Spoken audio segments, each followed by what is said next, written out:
एक छोटे से गांव में एक लड़की रहती थी जिसका नाम रिया था।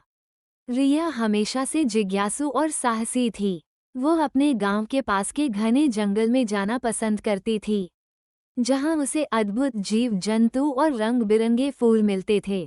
लेकिन गांव वाले उस जंगल से डरते थे, क्योंकि वहां अजीबोगरीब कहानियां फैली हुई थीं। एक दिन रिया ने तय किया कि वो जंगल के रहस्यों का सामना करेगी।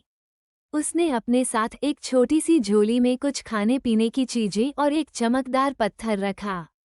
ये पत्थर उसकी दादी से मिला था, जो कहती थी कि यह पत्थर जादुई है और संकट में मदद कर सकता है।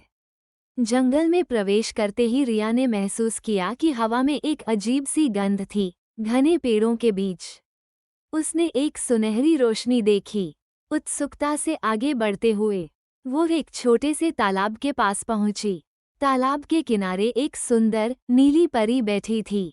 परी का नाम लुमिन था और उसकी आंखों में एक गहरी चमक थी। तुम यहाँ क्या कर रही हो, छोटी? लुमिन ने पूछा।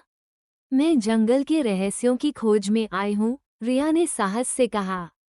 क्या आप मेरी मदद कर सकती हैं? लुमिन ने मुस्कुराते हुए कहा। यहाँ एक बुरा जादूगर है जो जंगल के जीवों को कैद कर रखा है।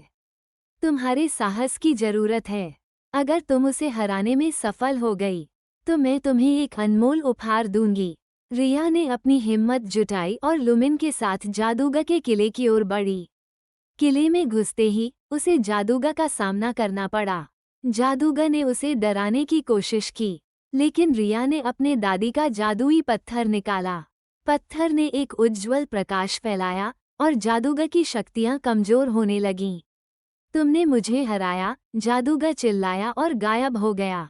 जंगल के जीवों ने रिया का स्वागत किया और लुमिन ने उसे एक जादुई फूल दिया, जो केवल सच्चे दिल वाले लोगों को मिलता है।